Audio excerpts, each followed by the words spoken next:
Arratsaldeon eta ongi etorri Barakara.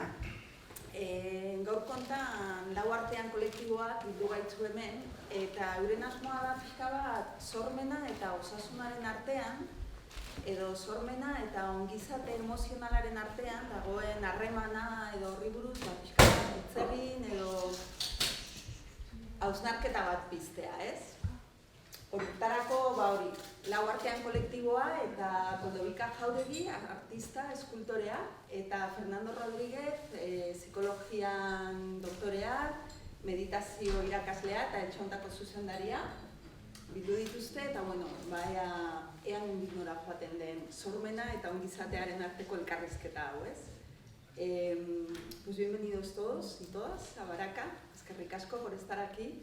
Y nos ha convocado hoy aquí el colectivo Lau Artean, que es un grupo de 4 mujeres que están formadas en diferentes disciplinas psicológicas, artísticas y meditativas. Y un poco nos han juntado hoy aquí para dialogar y reflexionar sobre la relación que tiene la creatividad con la salud y con el bienestar emocional. Y cuáles son las barreras o los frenos que nos impiden desarrollarnos creativamente, ¿no? Y artísticamente. Y para eso estará el colectivo Lau Artean, que son María José La Cadena, Lourdes Elorza, Mayu Olande y Cristina Fernández. Y nos acompaña también Goldovika Jauregui, que es escultor, artista reconocido, y Fernando Rodríguez, que es doctor en psicología, maestro de meditación vipassana y director de Baraka, de esta casa. Y entonces, pues a ver lo que sale entre los 4. Y mientras ellos hablan, Mayu y Cristina harán una expresión artística a través de la pintura de esto que está sucediendo aquí, ¿no? Pero antes de empezar con la palabra, le abrimos igual espacio a unos minutos de silencio. Y empezamos con apagando los móviles o silenciándolos.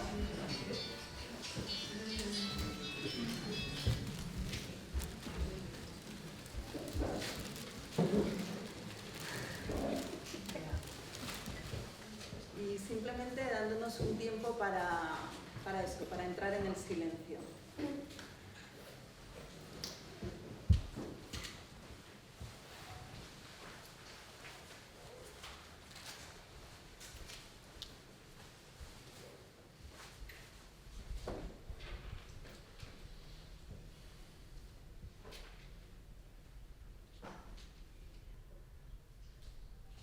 Y comienzo yo, Lourdes Elorza, terapeuta. Os voy a hablar un poco de mi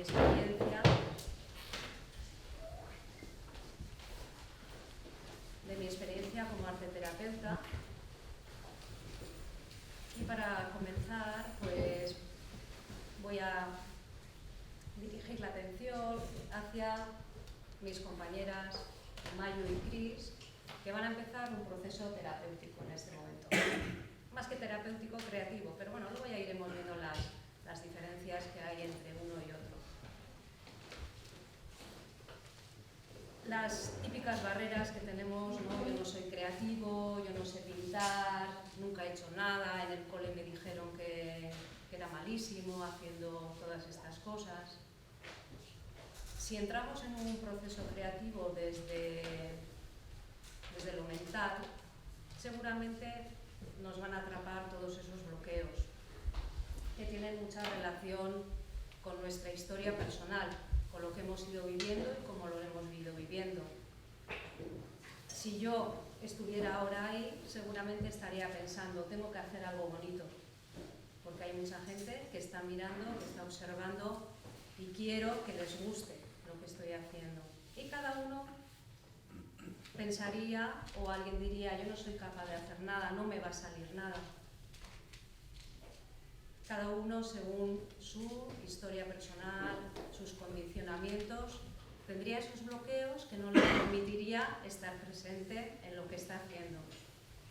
Ellas están entrenadas en la creatividad, entonces lo que están haciendo es entrar desde otro punto. En vez de entrar desde lo mental, están entrando desde lo corporal.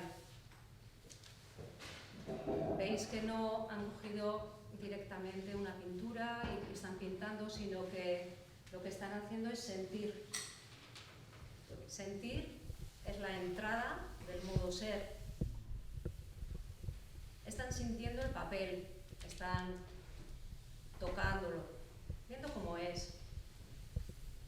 Están cada vez estando más presentes en ese proceso, a través de los sentidos, de cómo es el papel, quizás cómo huele, las dimensiones.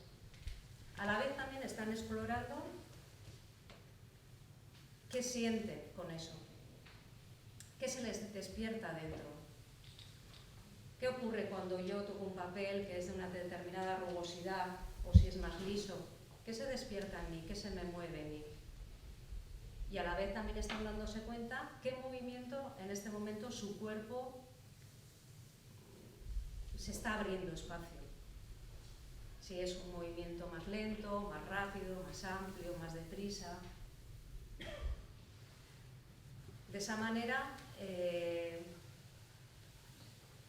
podemos dar el espacio para dejar que nuestro organismo, nuestro cuerpo se exprese desde otro punto, que no es ese de las creencias, de las exigencias, sino desde lo que el cuerpo necesita en este momento. Tendemos a planificarlo todo, a controlarlo todo, a decir, voy a hacer esto, ¿no? Voy a hacer este cuadro porque lo voy a poner encima de no sé dónde, porque queda bien. Bueno, puede estar bien eso. Pero realmente con esto damos una oportunidad a que el organismo ponga algo en su sitio, regule algo, exprese algo. Solamente con el movimiento. Todas las emociones tienen su respuesta en el cuerpo. Si no las expresamos, ahí se queda. Al permitir que el cuerpo se mueva libremente, podemos dejar que algo se libere. Cuando liberamos esos bloqueos, somos capaces de dar paso a otras imágenes, a otras figuras, a otras ideas, a otra parte de mí que quizás no conozco, pero que está ahí dentro y que puede salir ahí. Es una ocasión para crear, para hacer algo nuevo, algo distinto. Si lo hacemos desde la mente, seguramente vamos a hacerlo de siempre. La casita con el perro. Si lo hacemos desde el cuerpo, no sabemos lo que va a salir. Por eso la confianza es muy importante. La confianza en mí mismo, y si es en un proceso terapéutico acompañado, el clima de confianza donde yo puedo asumir riesgos para hacer algo diferente, es muy importante, el sentirse acompañado. Tiene que ver con esa zona de confort que se llama, que está tan de moda, en la que vivimos como muy estrechitos, con nuestras ideas, con lo que creemos que nos vale, con todo eso. Y con el miedo que nos da salir de ahí. Esta es una ocasión para ver lo que hay fuera, para conocernos de otra manera.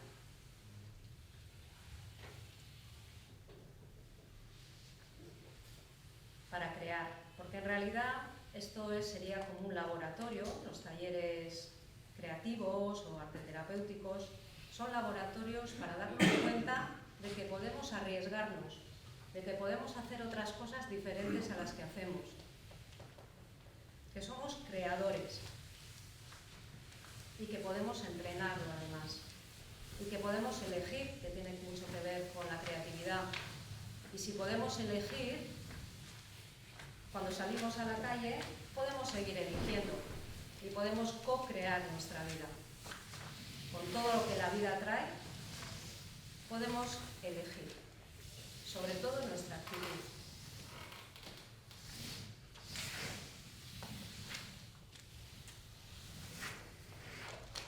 Doy paso ahora, haremos una exposición, cada uno de nosotros, desde nuestros puntos de vista, y luego pues que surja. Entonces ahora María José, que va a hablar desde su experiencia artística y terapéutica también. Bueno, pues buenas tardes. Espero que me perdonéis por la etiqueta, porque yo esto de hablar en público es algo que no lo hago habitualmente. ¿Me oís bien? No. Que espero que me perdonéis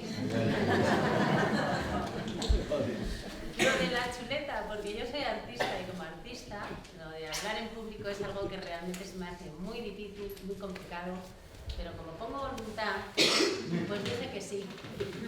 Entonces, lo que os voy a contar es algo que lo he pensado, que está sacado desde mi vida, que últimamente está centrada en la arteterapia, pero hasta ahora he estado centrada en el mundo del arte. ¿Veis? Ya, hablar de alto ya me cuesta, ¿eh? Vale, avisadme, por favor, si voy bajando. Bueno, para mí la creatividad, esta palabra tan bonita y tan maravillosa que nos gusta tanto, ¿no? En algunos momentos y que en otros momentos nos produce ese miedo o ese terror, sobre todo desde la vida del artista, ¿no? Porque los artistas, la gente piensa que nos sale todo muy fácil, pero no es así. Pasamos momentos muy duros, ¿eh? Y pasamos ratos de vacío, de blanco, de no saber qué vas a hacer, de enfrentarte a tu propia miseria, ¿no? Que te sientes poca cosa, que no sabes qué hacer ni qué decir. Y bueno, pues la arteterapia, lo bueno de la arteterapia es que se crea desde otro lugar, no se crea desde la cabeza, ni desde el que van a pensar, ni desde el juicio, sino que se crea desde el corazón, ¿no? Desde el cuerpo, desde la tripa. Y el resultado es francamente maravilloso porque aprendes a conocerte, no sabes muy bien dónde vas a llegar, porque lo único que sabes es de dónde empiezas, ¿no? Y os animo a todos para que tengáis en algún momento alguna pequeña experiencia sobre esto, porque es una manera de conocernos muy bien a nosotros mismos, mejor de lo que nos parece, aunque ya seamos mayores algunos. Entonces, tenía aquí muchas cosas. Me saltaba la turina. Voy a decir algo porque ya que me lo he currado. Bueno, pues quería decir que el potencial creativo de cada persona es infinito. Todos somos creativos.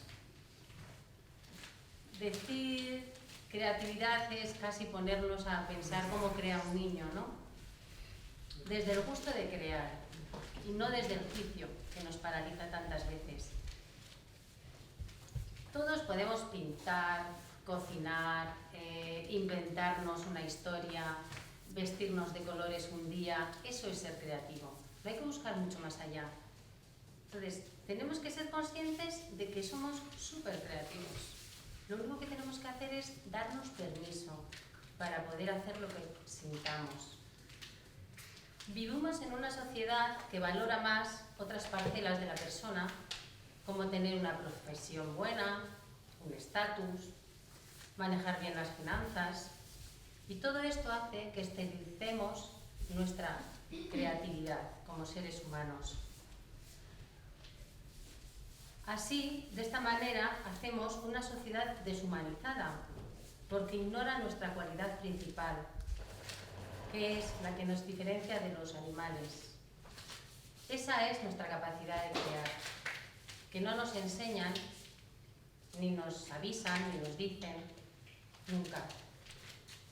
Tenemos que desarrollar esa energía creativa, no solo en los mundos artísticos, sino en todos los ámbitos de nuestra vida, en todo aquello que hagamos en nuestro día a día, con la gente que tenemos a nuestro alrededor, con nuestro trabajo, con nuestra sonrisa, con nuestras relaciones. No ser conscientes de esta energía creativa puede producir en nosotros bloqueos y frustración por no desarrollarla. Y eso tenemos que saberlo. De la misma manera que un maestro te enseña a crecer en la materia que tú estés aprendiendo, en la que sea, por medio de la arteterapia y el terapeuta nos ayuda a nuestro deseo de conocernos. El deseo es lo que no tenemos que olvidar nunca, es lo más importante, es lo que nos hace movernos. Y el deseo para tener creatividad y conocernos a nosotros mismos es algo que no debemos de perder. Lo importante no es el resultado, lo importante es que cada uno hace lo que tiene y puede hacer, nada más. Y eso es mucho. No tenemos que menospreciarlo, tenemos que ser conscientes de que todo ese potencial lo tenemos nosotros y nadie nos lo tiene ni que dar, ni que dirigir, ni que criticar.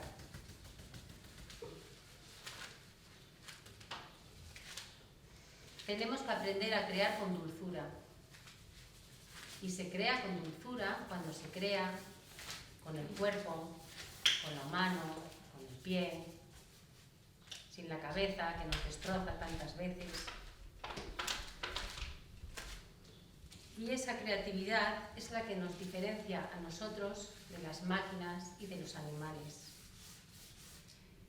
En estos momentos de paro y de crisis y de todo esto, nos vendría mucho mejor a todos como sociedad aprender a ser más creativos, construir cosas nuevas desde otra lógica, desde la capacidad de crear que tenemos todos nosotros, solucionando los problemas de una manera no demasiado lógica, pero sí más creativa.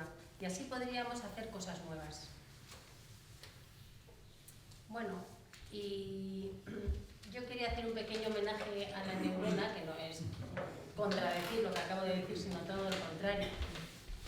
Es un reconocimiento a las más de 100 millones de neuronas que tenemos todos en nuestro cuerpo, que pueden tener hasta 3 metros de longitud, y esto es algo que parece una tontería, pero es muy serio.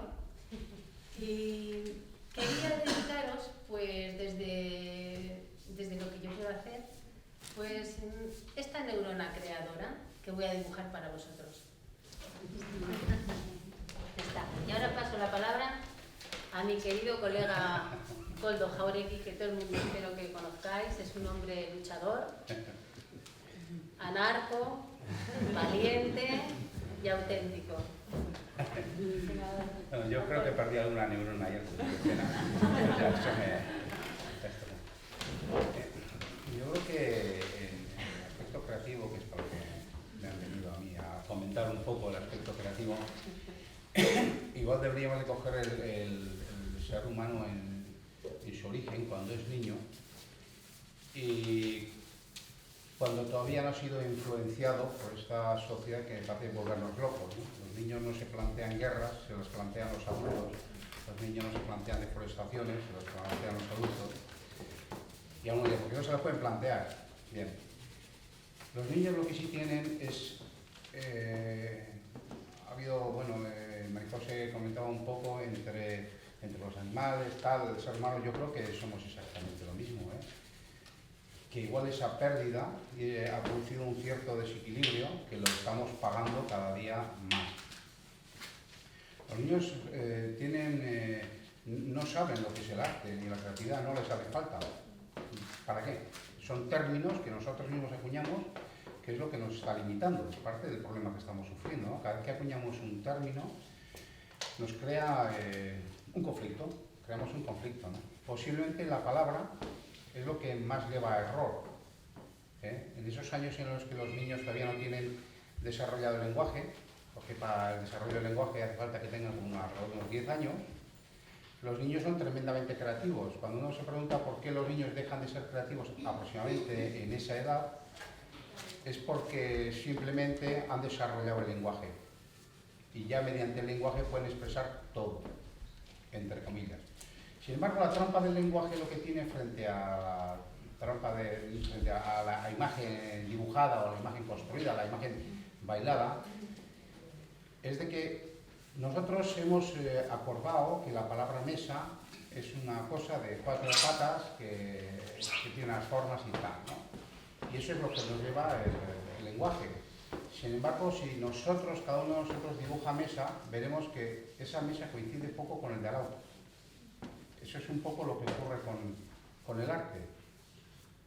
Recuperar otra vez un poco lo que es el origen, ¿no?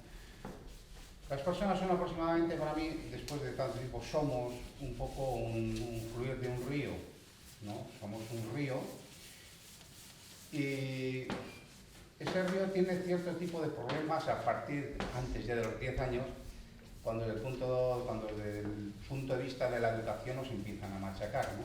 Empiezan a construir sobre nosotros, y el otro día Albaco hablaba con él, comentaba lo de los prejuicios y tal, y hablamos de Krishnamurti, hablamos de cosas, ¿eh? Construyen lo que está ocurriendo hoy en día en los ríos, que parecen muy sanos, sin embargo, casi no hay truchas, ¿no? Casi no hay, toda esa fauna que ve de insectos en torno a los ríos, todo eso ha desaparecido, y ha ocurrido que hay una capa como de unos milímetros de limo en el fondo del río, a pesar de que el río está limpio, ¿no? Todo el mundo nos preguntamos por qué se ha quedado ahí el limo, no sabemos, pero lo que sí sé en comparación con esto es que toda esa educación, por llamarlo así entrecomillada, es lo que va creando un limo debajo del fluir del río, que son las personas, ¿no? Y luego, las propias personas, tomando eso como ejemplo, ese río, ese limo del fondo, construyen una capa por encima, que la podríamos denominar una capa de hielo.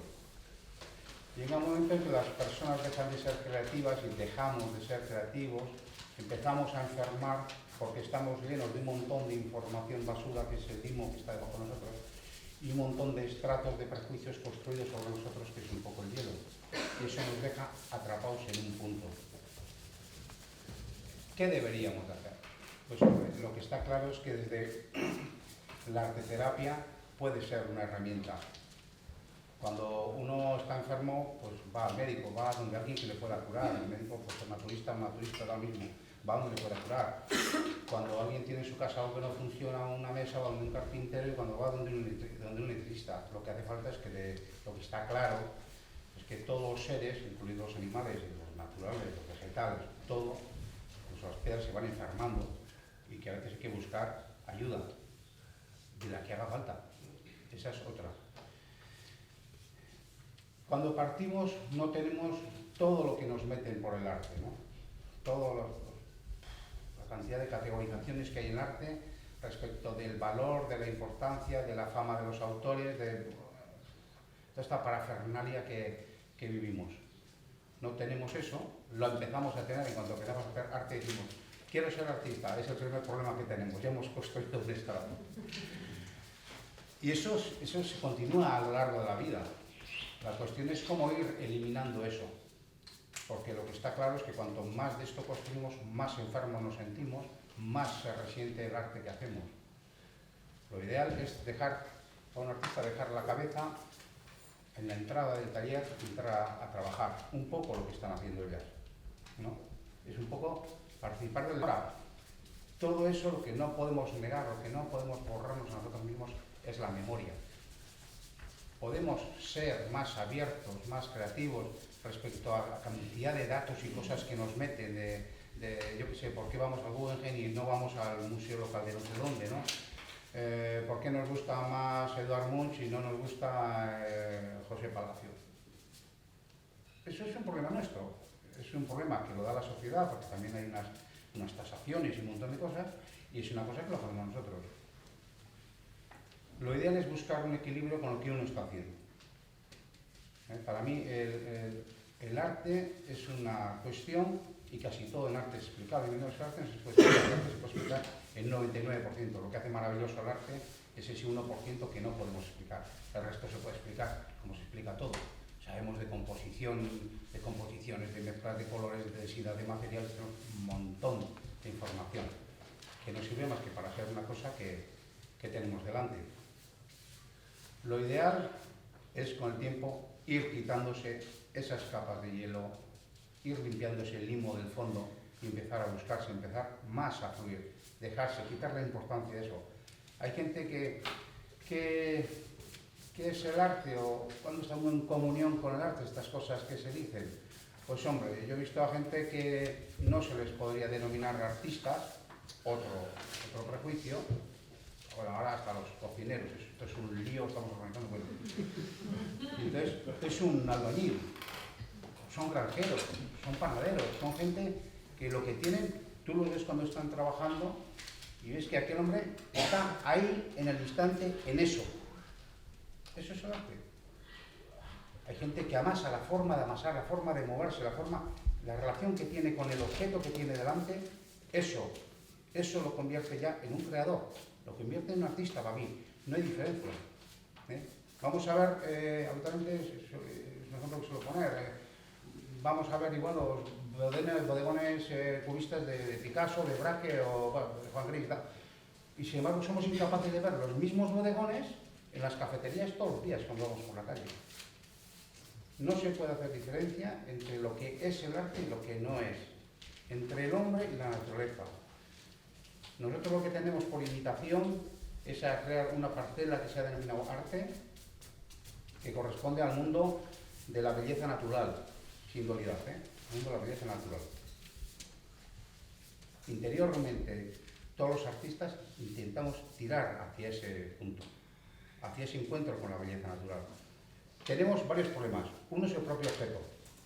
El propio objeto nos está condicionando. No sabemos captar eso si no es a través de un objeto. Y ese es uno de los problemas que tenemos. Por eso, lo lógico es que hacia el final se tienda uno a eliminar objetos, ir eliminando esas partes de memoria que no hacen más que entorpecer. Cada vez que construimos una idea, construimos una cerca. Eso es un problema. Eso es uno de los grandes conflictos que tenemos. Por otro lado, hay un término que es del budismo, que lo vais a conocer por otro mejor que yo, que es Maya, que es el mundo de las ilusiones. Y eso se da mucho en el arte. Creer uno que está haciendo algo que no está haciendo. O creer que contiene algo lo que está delante de uno que en realidad no lo contiene. Y eso es un ejercicio de cada uno. Eso es ese romper barreras también entra. Hay otro término interesante que es hindú, que se aplica nuevamente a las obras teatrales, a las obras musicales, que se llama rasa. Eso podríamos traducir como por aroma. Y eso es lo que ellos consideran que para que una obra sea buena tiene que tener rasa, tiene que tener un cierto aroma, tiene que tener algo que traspasa de la obra para adelante, de la obra hacia el autor. No importa si es el que ellos lo utilizan principalmente para obras teatrales y obras musicales. Todo tiene que tener ese aroma. Pero uno de los mayores peligros que yo creo que hay, que yo por lo menos lo he padecido y muchas veces me lo tengo que replantear, es el peligro de Maya, de las ilusiones, de creerte que eres algo que no eres, de construirte un fantasma muy propio además del mundo occidental, ¿no? Bueno, ahora se está contaminando todo, pero muy propio, ¿no? De creernos que creemos que hacemos algo que en realidad no estamos haciendo, creemos que hemos inventado algo que en realidad no hemos inventado. Vamos todo el día un poco como vimos como el mundo de Yuppie, ¿no? Una cosa así como muy extraña, ¿no? Ese es uno de los grandes peligros en la creación. Respecto de arte terapia, pues bueno, yo lo que sí puedo decir más concreto de eso es que hace como 3 años tuvimos una experiencia con unos que se llaman ¿cómo es? Son unos americanos de California que hacen Combat Paper y tienen luego otro grupo. Y estos están especializados en trabajar que es arte terapia, están especializados en trabajar con soldados americanos que vienen de las guerras, de Irán, de Irak, según van llegando, todos medio tostados. ¿Y qué es lo que hacen? Pues entre otras cosas lo que hacen es convertir sus ropas, la ropa de los militares es algodón 100%, o sea, hemos inventado un tejido más barato, más económico, que no arda, que no te quedes todo hecho un Cristo. Y entonces usan algodón. Bueno, pues con algodón se fabrica papel. Es una de las bases del papel, sobre todo en Europa, no tanto en Oriente. Pues, entonces el traje de combate, pues se llaman combate, se convierte todo en papel, se convierte en una pulpa, y de esa pulpa construyen hojas de papel, y sobre ese papel muestran ellos sus sensaciones, escriben cosas, dibujan cosas, pintan cosas, relatan una experiencia. Y eso es dentro de lo que se podría denominar arte terapia. A ellos les funciona. No sé, espero a mí nunca me haga falta pasar una guerra, pero a ellos les funciona, y si quiere que funcione, pues bueno, igual a les funciona a los que han encontrado al electricista para arreglar el enchufe, porque igual encuentras un carpintero no te vale. Entonces, eso es un poco. Creo que hay muchas cosas y que el arte terapia lo que hace es fluir, volver otra vez a eso. Hay que quitar los retratos. Complicadísimo, complicadísimo. He acabado en una especie de bucle a menudo, pero yo creo que hay que hacer un ejercicio. Lo más interesante para mí como conclusión es porque yo los últimos años he ido dejando muchas cosas, ¿no? He ido dejando desde el punto de vista físico, del arte físico, porque me parece, bueno, yo como soy caserío y mi padre me ponía a trabajar igual a la huerta que en las esculturas, porque no quería que me moviese de allí, porque no creía en absoluto. Me convertí en un homo faber, ¿no? Un hombre que hace, es uno de los males también que tenemos, ¿no? Y durante muchos años tengo una producción exagerada, pues porque he trabajado como quien planta patatas y he hecho esculturas, ¿no? Y bueno, pues me ha servido durante un tiempo, pero también me di cuenta que a partir de un momento que ya no me servía, que tenía que moverme, no quería hacer tanto, quería observar más lo que estaba haciendo.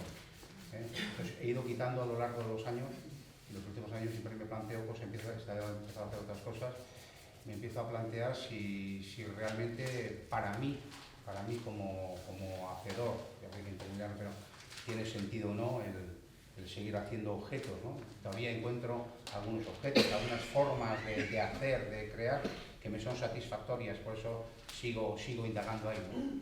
Pero sí, en ese camino hacia la belleza natural, también me encuentro en la posición de que es un problema entre eso que observo, eso que quiero, que también es un problema esto de querer, que estamos en un sitio, pues la trampa de las palabras, y lo que yo hago, el objeto empieza a ser un problema. El objeto es el muro que no me deja a mí, ¿no? Que lo contemplado sea yo, ¿no? Pero eso es, igual no lo resuelvo nunca, ¿no?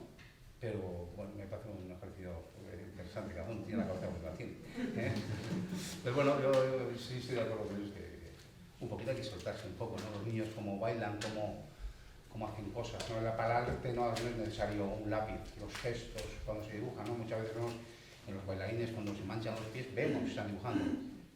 Pero es que hay que verlo, no es necesario la tinta ya es un problema con eso, cuando empezamos a manchar. Muchas veces no es necesario el lápiz, esos son los gestos, ¿no? Lo gestual, ¿no? Es todo, además hemos separado mucho lo que es la pintura, la escultura, el teatro, la danza. Esto hay que romperlo, esto no nos sirve para nada, esto es uno de los problemas que tenemos para poder observar limpiamente lo que tenemos delante.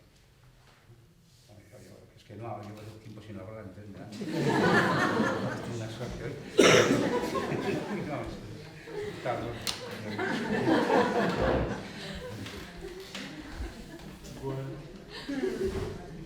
Pues a mí me toca una difícil misión, ¿no? Porque es la de intentar dar sentido a la relación entre la psicología, la meditación y la creatividad, ¿no?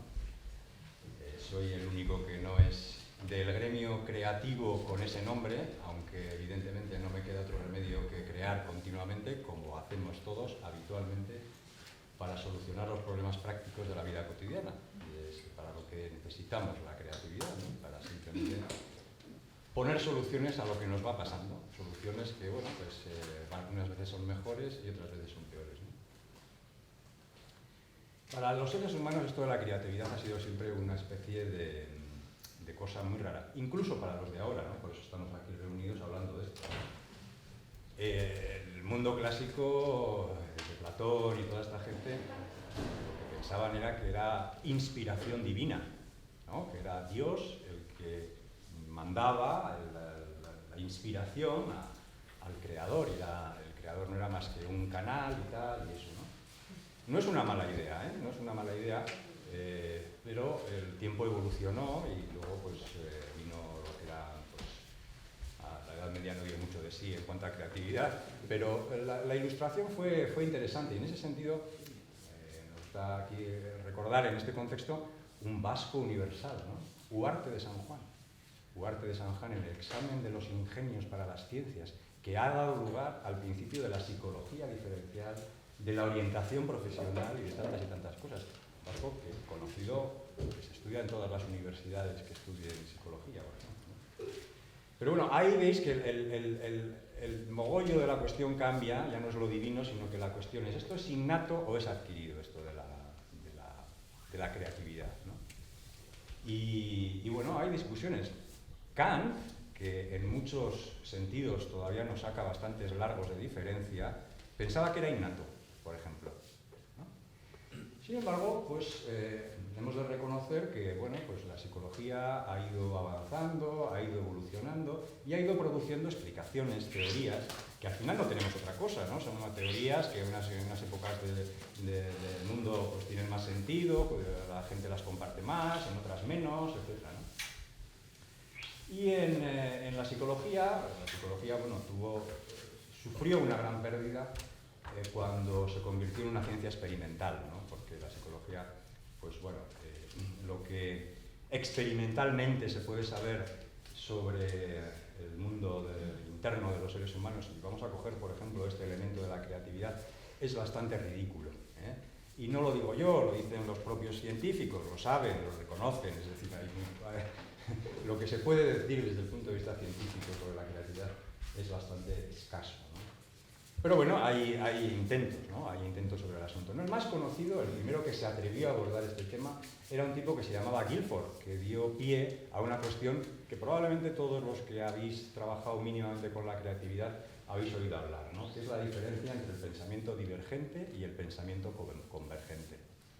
Entonces, mal interpretado Guilford, bueno, quizás no tan mal interpretado, porque al principio él sí que pensó que el pensamiento divergente tenía más que ver con la creatividad, aunque luego se dio cuenta que el pensamiento convergente era un requisito para poder hacer un pensamiento divergente, ¿no? Y esto se empezó a testar, ¿no? Pues es lo que hacen las ciencias experimentales, las ciencias humanas experimentales, pasar test, sistemas de evaluación, etcétera y tal, ¿no? Y entonces, pues por ejemplo, pues este Guilford hizo un test que trataba de medir un poco el pensamiento divergente, ¿no? Pensamiento que entonces decía, bueno, pues vamos a poner por caso que se te mete una pelota de ping-pong en un agujero de golf, ¿no? La pelota de ping-pong y el agujero de golf tienen prácticamente el mismo diámetro, con lo cual no puedes meter la mano y sacar, ¿no? Y entonces te preguntan, ¿y usted cómo se le ocurre que podemos sacar de aquí esta pelota y tal, ¿no? Y entonces la persona va diciendo respuestas, ¿no? Yo he traído algunas, a pesar de que soy un charlatán profesional, también necesito mi chuleta, ¿no? Y por ejemplo, ¿no? Dice, pues bueno, yo usaría una aspiradora o llenar de agua el agujero para que la pelota flote, o un palo con pegamento en la punta, o una flecha con una ventosa, o un palo con un chicle, o un palo con papel de celo para poder pegar, o usando insectos amaestrados, que lo saquen, ¿no? O, por ejemplo, utilizando la electricidad estática, ¿no? O, por ejemplo, utilizando los poderes mentales, ¿no? Entonces, dice no sé cuántas soluciones y tal, y dice, bueno, entonces, ¿cómo usted calcula a partir de estas respuestas si esta persona es creativa o no? Y entonces saca tres variables que son importantes, ¿no? Una es la fluidez. La fluidez es cuántas respuestas ha dado el individuo. Otra es la flexibilidad, es decir, la diversidad de respuestas, de categorías de respuestas. Por ejemplo, las tres del palo pertenecen a la misma categoría, ¿no? Entonces, solo contaría como uno, ¿no? Y el tercer valor es la originalidad. Diríamos, las tres últimas parecen originales, pero es que, digamos que la creatividad tiene que tener dos variables fundamentales. Uno que sea una solución novedosa, pero la otra que sea adaptada a la realidad, que sea útil. Y ninguna de esas tres nos sirve. Entonces la originalidad se mide, bueno, no sé si alguien tiene experiencia en amaestrar insectos, ¿alguien? ¿No? ¿Poderes mentales? Venga, alguno tendrá. La cosa que... Entonces, por ejemplo, la originalidad en esos casos se mide, pues si dentro del grupo estudiado menos de un 5% ha dado ese tipo de respuesta, pues entonces se valora por un punto. O sea, son la diversidad, la originalidad de las respuestas, ¿no? 2 puntos, por ejemplo, si solo un 1% de los que han dado soluciones y tal, ¿no? Entonces, esto sería una manera de medir pues lo que sería el pensamiento divergente. Para el pensamiento convergente no fue el propio Guilford, sino bueno, años después otro individuo que se le ocurrió otro test, ¿no? Y este test consistía en decir, ponte por caso, fuente, sudor y río. Y tú tienes que decir una palabra que te evoque y que una estos tres conceptos, ¿no? Que sería... Agua. Apúntale un punto. Bueno, pues eso, agua, ¿no? Entonces, eso es un pensamiento convergente. Tienes que unir una serie de elementos y sacar el elemento común de esos y tal, ¿no? Entonces, bueno, pues, por ejemplo, este Guilford y estos elementos son los que en la psicología experimental se han utilizado, ¿no? Luego, si acaso, haré referencia, si me da tiempo, porque creo que tenemos poco, ¿no? Para hacer referencia a algún experimento que tiene que ver en la unión de este juego del pensamiento convergente y divergente con lo que es la meditación, ¿no? Pero me gustaría evocar, por lo que han comentado mis antecesores en el uso de la palabra, el elemento, el abordaje psicoanalítico, ¿no? El abordaje psicoanalítico es el que dentro del pensamiento occidental más en serio se ha tomado la creatividad y más la ha desarrollado, ¿no? Y dentro del pensamiento psicoanalítico hay un gigante, ¿no? Que es Jung, Carl Gustav Jung, ¿no? Que es uno de los genios del siglo XX. Y este individuo, pues entre otras muchísimas cosas que hemos heredado y que todavía estamos intentando comprender de lo que dijo, pues contaba cómo él se estaba haciendo una casa con sus propias manos. Y era un hombre que trabajaba mucho con, digamos, un pensamiento de tipo convergente, es decir, conceptual, ordenado, lógico, etcétera, etcétera, ¿no? Que el pensamiento convergente busca dar una única solución, pero que sea muy precisa y muy exacta a un problema particular, mientras que el pensamiento divergente lo que dice es, bueno, eso es lo que normalmente llamamos el brainstorming, ¿no? Una lluvia de ideas. Vamos a hacer una lluvia de ideas, ¿no? Soluciones posibles para esto, ¿no? Entonces es el pensamiento divergente, ¿no? Entonces es un hombre que, claro, muy obligado conceptualmente, después de comer, estaba haciendo allí la casa, después de comer se salía afuera y tenía allí pues el montón de arena con el que luego hacía la masa para ir haciendo el cemento y para construir y tal, ¿no? Y entonces lo que hacía él, se tiraba allí en la arena y empezaba a hacer riachuelos y luego poco a poco llevó pues figuritas y hacía con las figuritas pues cosas y tal, ¿no? Y contaba como pequeñas dramatizaciones o historias, ¿no? Y entonces el tío se daba cuenta de que aquello le venía muy bien, de que aquello le sentaba muy bien, era muy bueno, le liberaba, ¿no? Y entonces, joder, pues empezó a pensar, bueno, que esto tenía alguna aplicabilidad, ¿no? en el ámbito del arte, ¿no? Y entonces propuso una técnica que se llama la imaginación activa. Y la imaginación activa básicamente consiste en eso, ¿no? Es adoptar una posición meditativa, no en el campo de lo que es la meditación concentrativa, lo que desgraciadamente, mayoritariamente se piensa que es la meditación, sino en una meditación tipo Krishnamurti, conciencia sin elección, en una meditación que en el ámbito de la ciencia del día se llama open monitoring, de monitoreo abierto, de apertura de la mente, ¿no? Y entonces lo que hace es pues colocarse con el material que sea, es un poco lo que han hecho las chicas, ¿no? Y dejarse embeber por la situación, ¿no? Dejarse atrapar por la situación, ¿no? No hacer nada hasta que el cuerpo hace algo, no porque uno lo haya decidido, sino porque es algo que sale, ¿no? Y entonces eso era la imaginación activa, y así es como él decía que surgía el inconsciente. El inconsciente iba drenando, iba supurando, y por tanto íbamos de alguna manera mejorando nuestra situación gracias a esto, ¿no? Esta técnica, pues, por ejemplo, está en la base de lo que hoy se llaman las constelaciones familiares, o de otra técnica que es extraordinariamente bonita, que se utiliza mayoritariamente con los niños, pero que yo creo que es muy buena para cualquier edad, que es el cajón de arena, y que reproduce un poco lo que hacía el propio Jung, ¿no? Es decir, hay un cajón de arena y tú tienes cantidad de figuritas de todo tipo y tal, ¿no? Y entonces tú lo que vas es y construyes ahí una historia, pones aquí pues no sé qué, un conejito, aquí un señor, aquí un coche, no sé qué, no sé cuántos y tal. Y de, ¿y esto vale? Sí, claro que vale. ¿Pero para qué vale? Para lo que usted quiera. Porque lo que él decía es, lo que es realmente curativo es hacerlo. La interpretación, La interpretación, bueno, jugar el juego de la interpretación es caer en las categorías y por tanto hacer perder, en cierta manera, el valor de lo que ese inconsciente ha supurado en ese momento, ¿no? Entonces, yo creo que hay, en el ámbito de la psicología, este tema ha sido siempre un tema de mucho interés, pero que no se puede tratar, ¿no? Porque es muy difícil de tratar, ¿no? Es muy complicada la creatividad, ¿no? Hay un libro que yo creo que será de los mejores que se ha hecho sobre creatividad, que es de Silvano Ariete, que se llama La síntesis mágica, ¿no? La creatividad, la síntesis mágica, ¿no? Y es extraordinario, ¿no? Y explica un poco la dificultad que tiene el poder explicar qué es esto de la creatividad, ¿no? Esto, aplicado a lo que es la meditación y apoyado en estudios científicos, nos lleva a una cuestión. Dentro de la meditación hay dos grandes formas de meditación. Y estas dos grandes formas de meditación, cada una tiene su nicho neurológico, es decir, se procesan en lugares diferentes del cerebro y nos hablan de habilidades diferentes de los seres humanos, etcétera, etcétera, pero de todos, no de unos pocos, ¿no? No es que solo unos pocos tengan la capacidad de creatividad, no, todos lo tenemos, ¿no? Y entonces,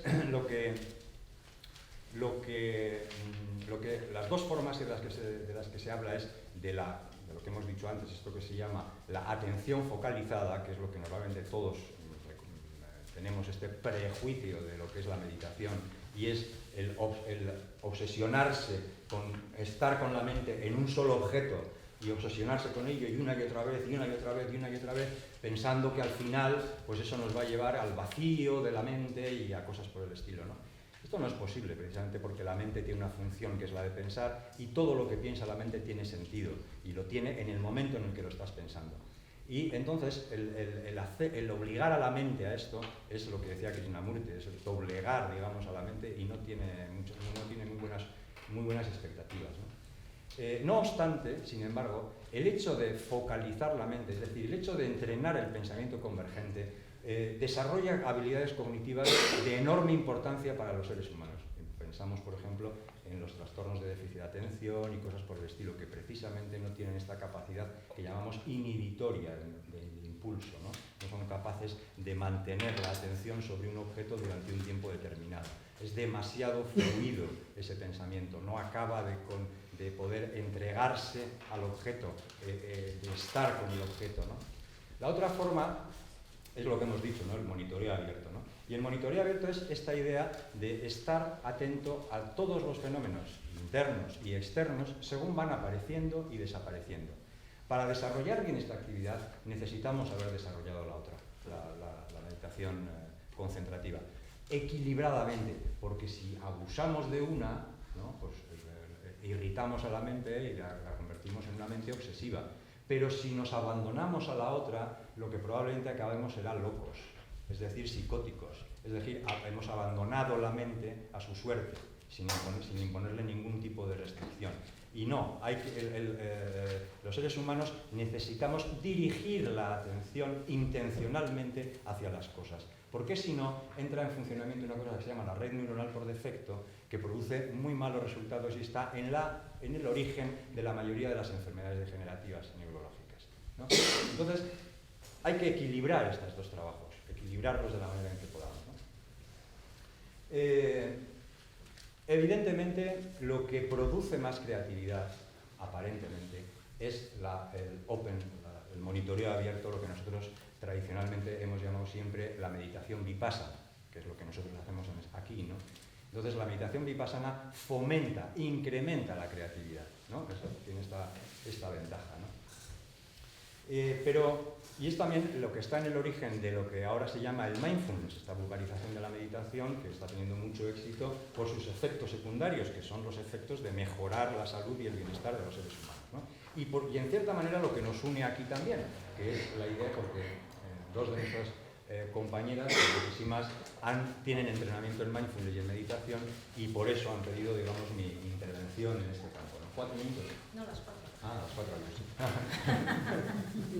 A las 4 años. Pero, entonces, los propios científicos se han preguntado, pero bueno, esto bien, muy bien, esto del mindfulness es interesante, bien, qué resultados tan estupendos tiene, la ansiedad, en fin, una cantidad enorme de problemas, ¿no? pero ¿y cuál es realmente lo que funciona? ¿Por qué funciona esto? ¿Qué es lo que funciona? Y entonces es lo que hacen eso, lo que los psicólogos llaman, y los científicos en general, operacionalizar, es decir, cuáles son los factores, los elementos que constituyen esto que llamamos el mindfulness, ¿no? Entonces, hay, por supuesto, teorías, porque hay teorías para todo, ¿no? Hay teorías de 2, de 3, de 5, etc., ¿no? La más popular últimamente es de 5, pero bueno, yo voy a hablar de 4, ¿no? Una que es la observación, que es la capacidad de observar un fenómeno interno o externo durante el tiempo que está presente, que ocupa, digamos, la figura dentro de lo que es la propia mente, ¿no? Otro que es el darse cuenta, ¿no? Que es un término difícil, es un término en inglés que se llama awareness, ¿no? Y que es el darse cuenta de las cosas, pero no de una forma evaluativa, sino de una forma muy pura, no conceptual, sino intentando ver el elemento, la sensación física, la sensación afectiva o el pensamiento tal y como surge, sin, digamos, luego, ¿cómo se dice?, kuchatu, contaminándolo con todo lo que es lo conceptual y todo esto, ¿no? Luego está el aspecto descriptivo, ¿no? Y el aspecto descriptivo consiste también en poder desarrollar habilidades para expresar lo que nos está pasando por dentro, ¿no? Y bueno, vamos a quedarnos con esas tres, y de todas ellas, la que realmente parece, por los estudios que se han hecho, que tiene más que ver con el impulso del pensamiento divergente y en ese sentido con la creatividad, es la capacidad de observación. Es decir, la capacidad de observación lo que desarrolla fundamentalmente es la flexibilidad cognitiva, la capacidad de adaptación a los cambios que van surgiendo continuamente en el cuerpo y en la mente. Eso es lo que la observación desarrolla, ¿no? Y eso es lo que más interesante es para el pensamiento creativo. Incluso más que estar con el objeto sin una atención dividida, lo que llamamos la presencia, incluso más que la capacidad de descripción, que en este caso no tiene mucho que ver, etcétera, etcétera, ¿no? Es decir, lo que interesa sobre todo es la flexibilidad, la adaptabilidad, la maleabilidad de la mente, que mezclada en unas dosis adecuadas con lo que llamamos ecuanimidad, es decir, no ser reactivo ante lo que nos gusta y lo que nos disgusta, y el conocimiento de nuestra intención profunda y también de cómo funcionan las cosas, es decir, de cuáles son las reglas del juego, eso es lo que nosotros llamamos sabiduría. Y la creatividad es una de las capacidades más elaboradas, más extraordinarias del ser humano, que radica fundamentalmente en la parte más última evolutivamente del cerebro, sobre todo, que es el córtex, y que tiene que ver con la toma de decisiones, es decir, es una capacidad altamente cognitiva, es un procesamiento de la información altamente cognitivo, y eso no quiere decir ni que eso no sea emocional, ni que eso no sea corporal, porque lo cognitivo tiene la función de integrar toda esa información, la información visceral, la información somática, la información afectiva, etcétera, etcétera. De manera que la capacidad cognitiva, a pesar de que la intelectualidad tiene muy mala prensa, ¿no? Pero sin embargo la capacidad cognitiva es un elemento clave en la creatividad. Y lo voy a dejar.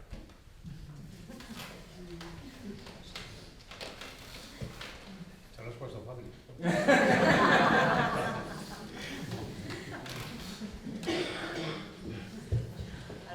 Ahora que decimos. Después de ese speech. No, ahora que hablen ellos, claro. Preguntar, discutir. La disidencia es bienvenida aquí, muy bienvenida.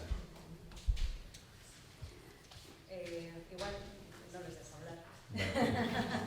Igual también, bueno, todo este proceso que en sí, con todo lo que hemos dicho, yo creo que los cuatro está claro que ya es terapéutico, ¿no? El estar ahí plasmando todo todo lo que va surgiendo, ¿no? Todo lo que va apareciendo, ¿no? Viviendo el presente, respirando el presente.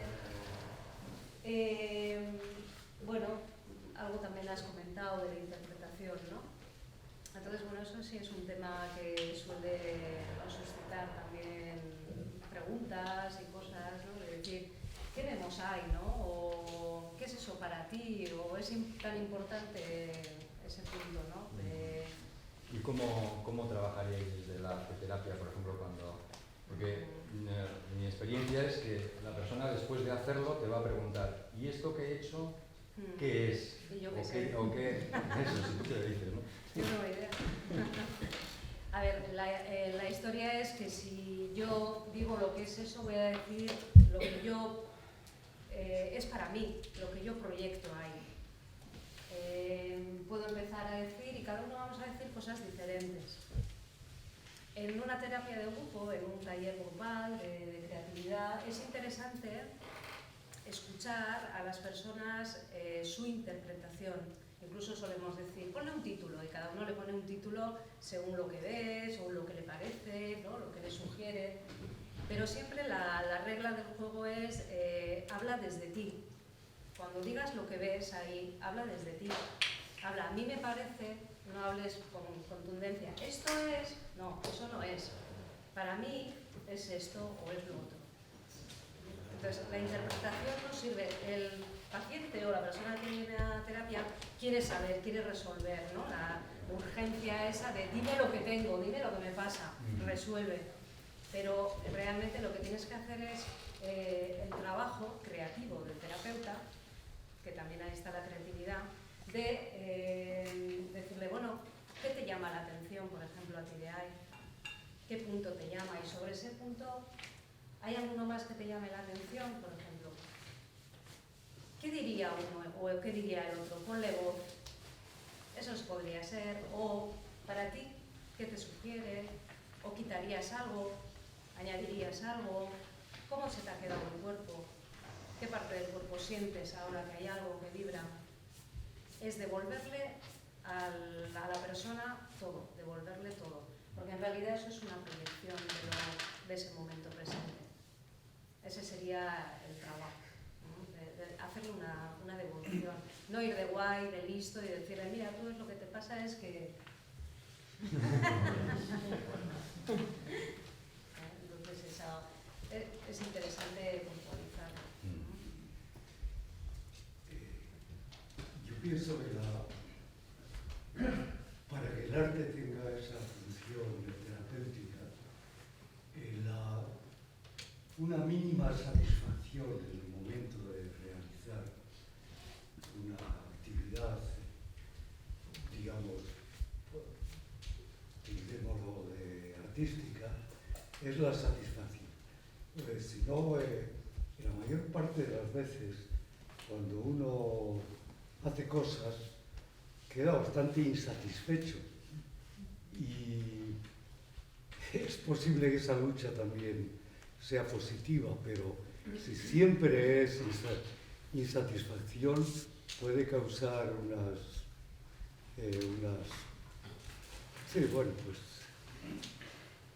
insatisfacciones, valga la redundancia, y que la función terapéutica no se manifieste. De vez en cuando tiene que haber un premio para uno en el momento de realizar. De vez en cuando. Si no siempre, de vez en cuando. ¿Tenéis igual más? Sí, Bueno, es que cuando uno dice una satisfacción, ¿a qué se está refiriendo? Claro, porque yo conozco a... Interna. Es que una Una de que persona... algo has conseguido con esto. Es que hay gente que quiere una satisfacción que es monetaria, una satisfacción que es a nivel social. O sea, que hay gente que quiere buscar las satisfacciones a nivel social, a nivel monetario, a nivel... No, interna. Yo no existe nunca una satisfacción. O sea, precisamente la búsqueda es porque hay una... Te abre la satisfacción, lo que te abre es el portal de la búsqueda, seguir buscando. Claro, si lo has resuelto en uno, es cuando te deja de interesar. Es lo que a mí me empieza a pasar en algunos aspectos. Por eso hay líneas enteras que dejo, porque las veo resueltas. Veo que hay una repetición en mi vida. No me interesa la repetición. O sea, una cosa es lo que, otra es esa satisfacción que puede ser social, económica y tal, que eso es una cuestión que algunos se quedan ahí y eso vemos una repetición en la obra, y otra cosa es que como no busca, no lo encuentra, te produce la insatisfacción y sigues explorando. Sí, pero si sigues explorando y nunca alcanzas esa satisfacción Es interna, que difícil. alcanzar eso para mí alcanzar eso me parece mucho. Perdón. O sea, me parece mucho la expresión de alcanzar algo. O sea, yo creo que ahí está el primer error. Ya en la intención, ¿no? En la intención de alcanzar algo. No, Es que no, eso en todo caso se dará. se da o no se da. Sí, sí. Yo desde No más por eso. Pero dura un tiempo, ¿no? Es como... Yo desde mi ignorancia, ¿no?, sobre este asunto básicamente de que es la expresión artística en este orden plástico, etcétera, pero me da la idea, ¿no?, por mi forma de trabajo, que es más eso, construir discursos, etcétera, que uno está insatisfecho durante el proceso, pero hay un momento que te dice, este es el fin y este es el momento de la satisfacción, ¿no? Dice, esto ya está terminado, es algo que he concluido. Y creo que eso es el momento quizá de la satisfacción desde el punto de vista de lo que sería mi proceso creativo, si lo puedo llamar así. Desde el punto de vista de lo que es el Dharma, lo que es el camino, el sendero de liberación del sufrimiento del Buda, la primera noble verdad es la comprensión de que la insatisfactoriedad forma parte de la existencia humana.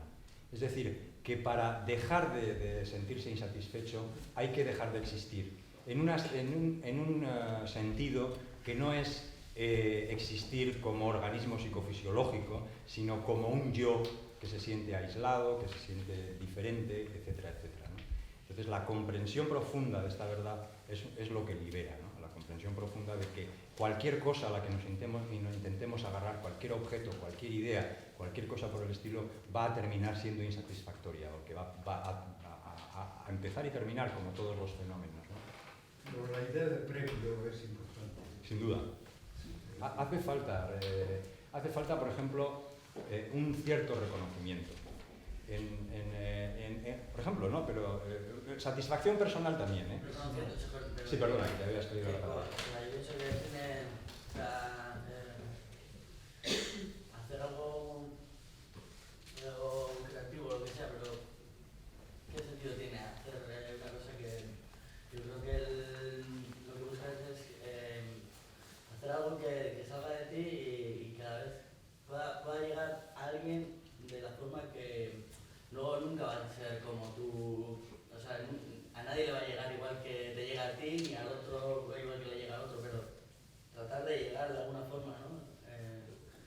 Y que esa persona, no sé, yo creo que eso es Un intento de lo que hace falta un transmitir, poco, ¿no? O sea, si no, al final también, pues siempre te queda la duda, ¿no? Si aquello no se comparte, no se... Sí. Vale. Yo creo que el arte lo que tiene es lo emocionante del arte no es solo que sea para ti, sino que lo presentas, lo expones, lo sacas y en esa comunicación es donde tú puedes interrelacionarte con el otro, con el mundo exterior. La arteterapia, la comunicación es contigo mismo. Esto lo haces sin miedo, sin tensión, sin muchas cosas que los artistas llevamos a las espaldas. Y esto es el camino dulce para crear. Y es de verdad, y es muy duro porque hay muchas veces que ahí la persona ve cosas de él o de ella que no le gustan. O sea, no es un camino dulce en el sentido general, sino que es dulce la manera de hacer. Y desde ahí produce una satisfacción. Es un poco diferente, sí. En uno entra el exterior, la sociedad, el reconocimiento, la frustración, todo eso, y en el otro es consigo mismo. Van Gogh no tuvo ningún tipo de reconocimiento y por lo tanto de satisfacción Ni muchos artistas. exteriores. No lo tuvo. Pero leyendo sus cartas se ve que tenía una emoción delante de lo que hacía extraordinaria. Es que Van Gogh se parece mucho a cómo se crea en la arteterapia. esa manera de crear, menos condicionada, más bestia, ¿no? De hecho, los orígenes de la arteterapia vinieron de todos los artistas que no podían, que se les consideraba locos. Se empezaron en los manicomios y desde esa manera de relacionarse con el arte, ¿no? Para ti, por ti, sin nada más. Fernando, ¿qué diferencia haces entre observar y darte cuenta? Observaciones que has dicho como primera observación, luego darse cuenta. ¿Qué diferencia hay? Sí, la observación es lo que desarrollamos, esto que decimos de si tú ahora, por ejemplo, estás en lo que llamamos el piloto automático, tú no te das cuenta de la mayoría de los fenómenos psicológicos, pensamientos, imágenes, conceptos que están atravesando tu mente. Desarrollar la observación es introducir esa visión de lo que está pasando momento a momento por el cuerpo y por la mente. Mientras que el darse cuenta, este awareness, es un darse cuenta...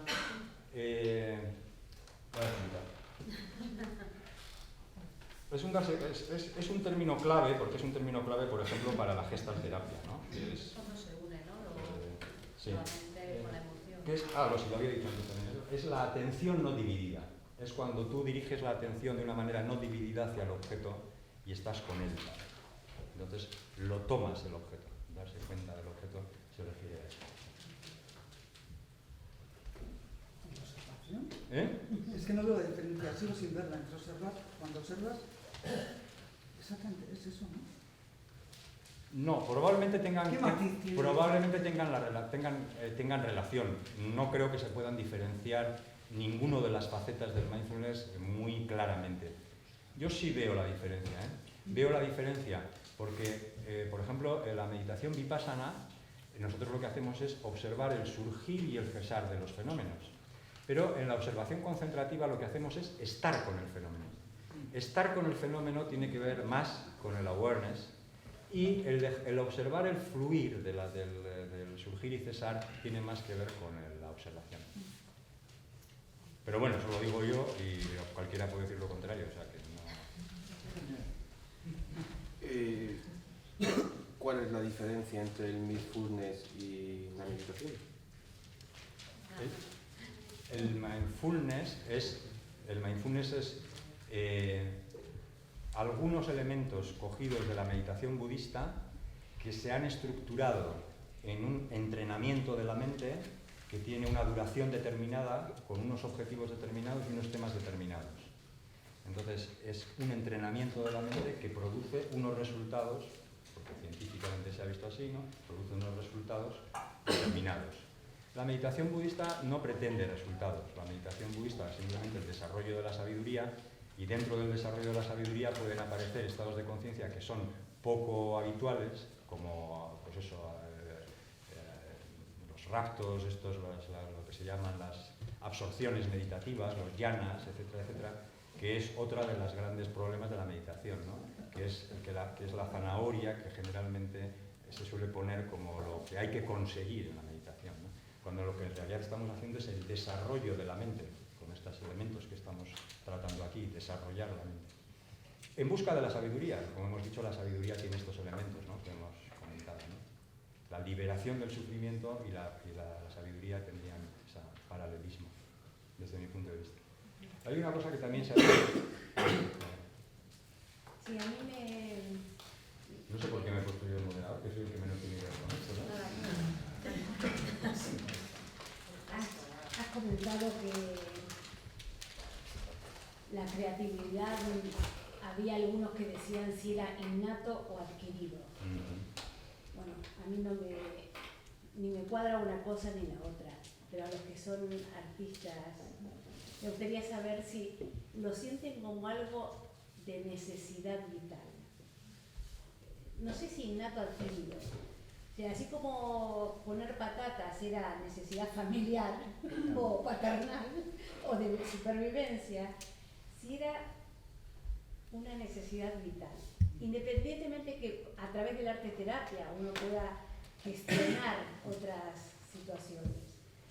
Yo creo, esto parte de que no creo que sea innato adquirido, creo que vosotros tenéis una necesidad vital diferente a la de otras personas que no somos artistas o creativos. A ver. Bueno, yo creo que la necesidad vital se expresa de muchas formas y una puede ser la arte, ¿no? Yo no tengo ninguna duda de que no es adquirido, está con uno. Es que uno cuando nace ya es así.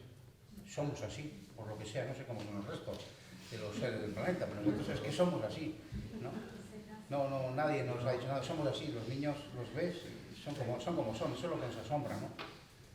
Pero también sé que eso... Yo creo que como especie, la flauta, la más antigua que se encontró, tiene unos 40.000 años, creo. A un primate se le ocurrió soplar un hueso, hacer sonido y inventaron la música. O sea, va por nosotros como especie. Sí.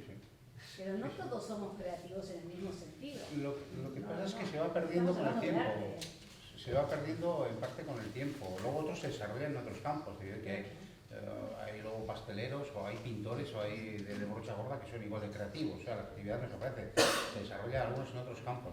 Si es verdad que en los niños vemos que hasta unas edades, precisamente porque el lenguaje no ha sido del todo desarrollado, podemos ver qué es lo que está pasando por la gama de colores que utiliza, por la colocación de esos colores en una superficie de papel, por el grosor de líneas que hace. Sabemos cuando puede haber un problema, y no es mi campo, pero por experiencia ya lo voy pillando, ¿no? Sabemos que ocurre algo en un niño, ¿no? Que hay reducciones de cosas. Lo curioso es que cuando el lenguaje se desarrolla, todo esto desaparece y se aprende una nueva cosa, que es ocultar. Y todos ocultamos, somos mentirosos profesionales. Bueno, el país, por supuesto, ¿no? Pero mentirosos profesionales. Entonces todos ocultamos, fingimos una realidad diferente o nos creamos un personaje nuevo, ¿no? Y ese aspecto pues se va perdiendo esos bajo capas. La terapia, la función que tienes, eso empezar a quitarlo. ¿Cuándo lo se acabará de quitar? Pues depende del paciente, como todo, te curas cuando... Y si no te mueres con ello, así te quedas. No hay... Pero tú adquiriste el lenguaje y seguiste creando arte. Ya, pero tenemos muchos problemas de coordinación de izquierda a derecha, ¿no? Te creas tú que... Ya, vamos como vamos, porque nos interesa el campo visual, principalmente, ¿no? Entonces lo desarrollas en esas líneas, o sea, tenemos carencias en otras. O sea, a mí me parece. Un apunte, porque es una cita de un profesor, bueno, que él es un reconocido, no me acuerdo el nombre, es un reconocido artista que además enseña, ¿no? En una escuela de arte y tal, ¿no? Y con su hijo pequeño que le pregunta, ¿y tú, padre, a qué te dedicas? Y dice el tío, pues yo enseño a dibujar a la gente. Y pregunta el niño, ¿pero qué pasa, que se han olvidado o qué?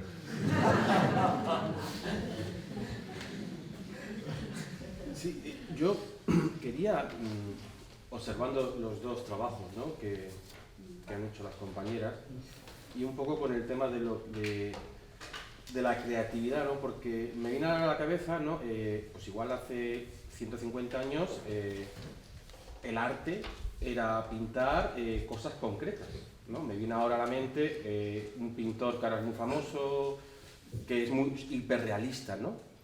Y eso parece como que ya no está de moda, ¿no? Ahora lo que está de moda, digamos, sería un poco más lo que tenemos enfrente, que sería lo que surge, ¿no? Pero al mismo tiempo veo el dibujo que ha hecho el Lourdes, María José, que es una foto de una neurona, ¿no? O sea, porque así son las neuronas, o sea, digamos que sería hiperrealista, ¿no? Sí, no es hiperrealista. Bueno, entiéndeme lo que te quiero decir, pero que representa porque tenemos la tecnología suficiente para saber cómo es una neurona, quiero decir, ¿no? Por eso. Es una interpretación de la neurona. Pero se acerca mucho a la foto de la neurona, ¿no? Quiero decir, ¿no? Sí, pero no es una foto. Que no es una foto. Sí, no me estás... No. Que no se identifica. Sí, pero perfectamente, claro. Ya... Claro, pero porque hemos llegado a la tecnología para sacar la foto de una neurona y a eso me refiero. Exactamente, y después tú te acercas con tu creatividad para expresar la neurona. Y no sé, lo que quiero decir con esto es que la creatividad va en evolución también como los seres humanos, ¿no? Es lo que quería decir, que ahora, digamos, como hace 150 años estaba de moda el realismo de pintar una fachada, y ahora diría... La música también, ¿no? Todo va cambiando, ¿no? Va cambiando. Sí, claro. También es otra expresión artística, efectivamente, sí. está cambiando. Pero las sensaciones que te... O sea, diferentes músicas, pero igual las sensaciones... O sea, buscan generar unas sensaciones que no son tan diferentes, aunque la música ya cambia mucho. Claro, pero aquí... perdona, que no me acuerdo tu nombre. Me viene un poco lo que has comentado, ¿no? Ponemos nombre, ¿no? Entonces, esto es arte, dicen, escucha por detrás, unos tipos de artistas, ¿por qué son esos tipos de artistas? ¿Por qué no hay otros tipos? O sea, todos somos creativos, donde ponemos el nivel de tú eres artista de primera división, tú eres de Champions League, tú eres de cuarta división, ¿no? O sea, Eso es el mercado del arte que hay. ¿quién determina eso? Los medios de comunicación. Eso es otra cosa. ¿Quién dice que lo tuyo es maravilloso y lo tuyo no vale un duro? Y estamos en la moda, ¿no? Digamos, quiero decir que esto es la moda, porque ahora estamos en la moda de esto, como en su momento era la otra, y dentro de 30 años pues veremos a ver lo que será la moda de la arte terapia o lo que será arte. ¿Qué adjetivo le pondrías? ¿La neurona? Alegre. ¿Alguien le pondría otro adjetivo? Tropical.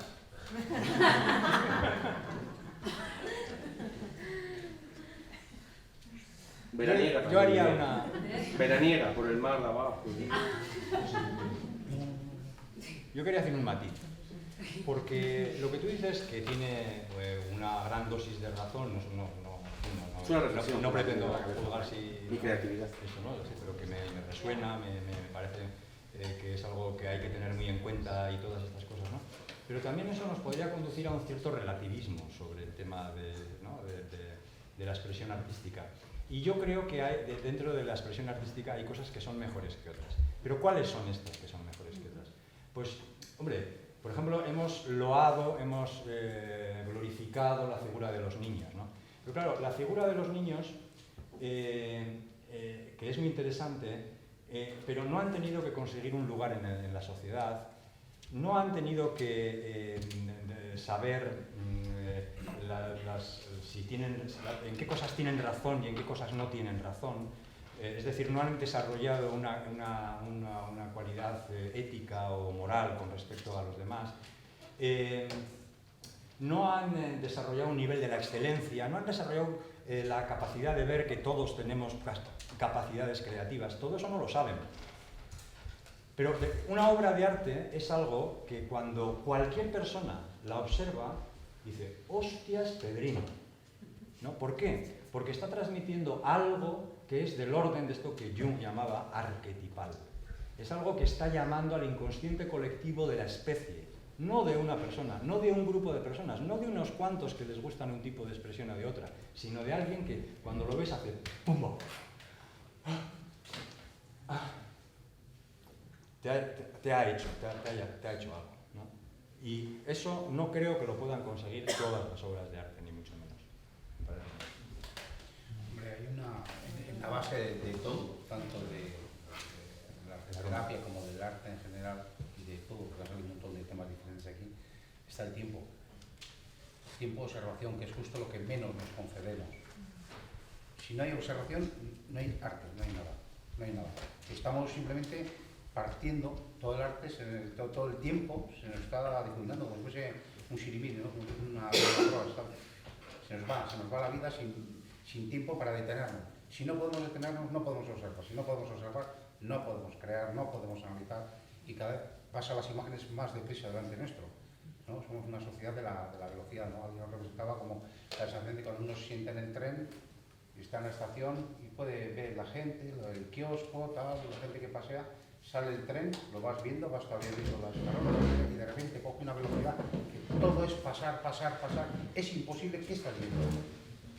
Simplemente es correr. Eso es lo que está pasando un poco, no con el arte, con la vida en general. Y eso nos está creando un problema. Porque justo el arte está en el otro extremo. El arte, la contemplación, está justo en el otro extremo. Justo está donde hay que detenerse. Si no te detienes, es imposible continuar. Y muchas veces la gente, y lo vemos, es verdad que hay cosas de arte que me pueden interesar más que otras y tal, ¿no? Pero lo que sí observamos es en el espectador una velocidad donde no hay contemplación. Como no hay contemplación es imposible, que le parece bueno o malo, no le parece nada, es imposible que le parezca eso, porque yo cuando voy a esa velocidad Nada, me parece nada, porque es que no logro ver nada, va todo arte. El arte yo creo que no es ha evolucionado, se está transformando, debido sobre todo a los medios técnicos, entre otras cosas. Hoy en día hasta el punto llegan los prejuicios de que, yo qué sé, los artistas africanos o que no tienen medios o orientados que no tienen medios, no se les considera ni arte, se considera artesanía. Es todo como un disparate. O sea, se supone que tener un móvil o darte un WhatsApp o firmar un momento te convierte en artista, no te convierte en nada. Lo que sí es que todos estos sistemas de medios audiovisuales hace una velocidad donde le atrapan a uno, es como un cartel publicitario, están pensados para eso, para atrapar un poco y fijarte un momento. Entonces por eso cada vez se ve más en exposiciones, imágenes donde se echan ya imágenes que amplían de alguna forma la información sobre los artistas o sobre el mundo de la cultura en general, y es con el fin de que antes le sujetas a alguien 10 minutos antes delante de un televisor, así, quieto, que viendo una exposición de 10 minutos, no te aguantan ni Dios. O sea, se van todos, ¿no? Y entonces, pero eso no hace que sea mejor la obra, ni que la obra haya evolucionado, la obra se transforma porque los autores se mueren y vuelven nuevos autores con las mismas preguntas en la cabeza que 10.000 años atrás. En las cuevas sí vemos bisontes, pero cuando vamos más allá vemos que hay manchas, que hay puntos, o sea, que corresponden también a un lenguaje que puede ser simbólico, pero también es pictórico, que es para que a nosotros nos interese, ¿no? Todas las rayas, todas las grabaduras en la roca, todo eso. O sea, el mundo, por llamarlo, que también otro prejuicio entre figuración y abstracción, esa barrera no existe, es lo mismo. Es lo mismo. Muchas veces cuando uno puede pensar que está viendo, yo qué sé, el perro de Goya allí metido y tal, y ve un perro, pero otro ya no ve un perro, están viendo otras cosas. Muchas veces eso es lo que hace que yo qué sé, yo cuando entré en Altamira me llevé una impresión, había un pintor a mí que me llamaba la atención, me gustaba, que es Marrocco, que hace como dos colores enfrentados así, siempre me parecía una cosa curiosa y tal, sin más de esos autores que lo tienes en la cabeza, ¿no? Y cuando entré la primera vez en Altamira y me agaché, al no ver entero, el bisonte, lo que vi era rojo, para mí era rojo en el techo de Altamira, en el bisonte, entre los negros y los rojos. O sea, desde entonces me he quedado, cuando volví a ver lo mismo, me quedé alucinado, esto 3 veces. Y para mí es rojo. Posiblemente rojo también veía eso. San Esculio y otra gente que trabaja en eso, no es mi mundo, pero y lo entiendes. Ven pequeñas porciones que las amplían y las vuelven a observar, ¿no? Te las pones delante del espectador. El arte sí tiene, o sea, lo que pasa es que el arte tiene mucho de ciencia.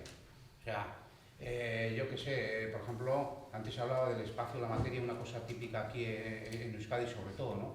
Hombre, uno si tienes un cierto interés por la física cuántica, te das cuenta que prácticamente somos vacío, o sea, la materia. Y que esta vez yo participamos, prácticamente somos lo mismo, ¿eh?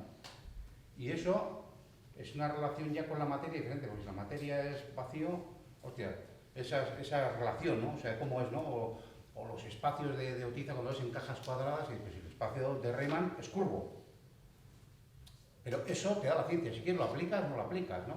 O te da la ciencia, yo qué sé, nosotros podemos trabajar con fundición por plasma, con una pistola que está a 25.000 grados en la punta y empezamos a dibujar directamente en acero. Eso es la tecnología. ¿Eso hace mejor lo que hizo alguien hace 400 años? En absoluto. En absoluto. He cambiado, tengo otros medios, tengo otra información. Nos abrimos al mundo pues, completamente diferente. Lo que sí sé, y eso sí me preocupa, es que tengo menos tiempo porque voy demasiado deprisa. Y que para lograr al final quitarme todos los trastos que hago para ver lo que yo quiero ver como hacedor, ¿no? En mi campo de observar, de observador, de contemplación de la naturaleza, de ser lo mismo, necesito tiempo. Y si me lo quito no lo puedo hacer. Y eso sí me genera un estrés. Cuando a veces voy corriendo digo, joder, no puedo parar, hostia, para ver esto. O sea, estar quieto observando esto, ¿no? Y me doy cuenta que no es un ejercicio que puedo hacer un día, olvidarlo y al mes volver. Porque es como un músico que no ensaya. Lo pierdes, vamos en una velocidad y los medios actuales en la producción de arte son exagerados. O sea, podemos estar sacando cacharros y llenar toda esta habitación de porquerías, yo primero, ¿eh? Porque sí que la sociedad está ahí. Y yo creo que la terapia está en el otro extremo, ¿no? Como cuestión de salud. Tiempo. Tiempo para observar, o tiempo para estar, o tiempo para no hacer nada, tiempo. Necesitamos tiempo, tenemos que bajar la velocidad.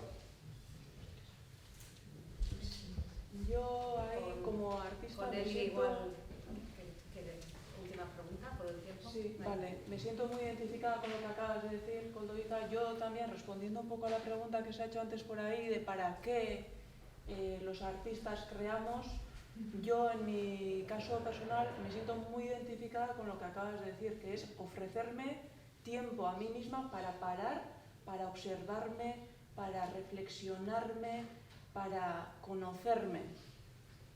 ¿Cuánta necesidad de crear tengo ahí? Pues depende de cómo sea mi estado. Pero bueno, creo que nos da la posibilidad de interrogarnos, de vernos en ese espejo constantemente que nos vemos y darnos cuenta de cuánto nos juzgamos, cuánto nos importa el resultado o no, o para qué hacemos, para qué ponemos cada brochazo. Yo creo que es tiempo para parar en esta sociedad tan neurótica y ofrecernos el tiempo para estar con uno mismo. Es que la gran suerte del arte es que no sirve para nada. No sirve para nada. Es que cuando una cosa sirve, enseguida intentamos hacer algo por ello.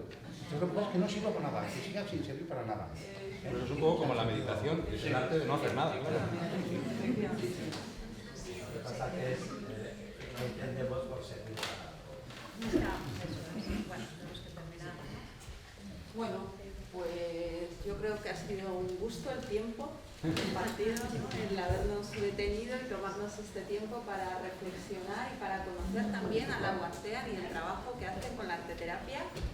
O sea que fuera tendréis información sobre los talleres, la formación de arteterapia que hacen, por si queréis recoger un poco de información y saber qué trabajo están haciendo la Artean. Y si os interesa también os podéis apuntar para que os llegue información y estéis informados de todo el movimiento que hay de arteterapia en Maracá. Pues eso, es que ricas. Oye, no podemos saber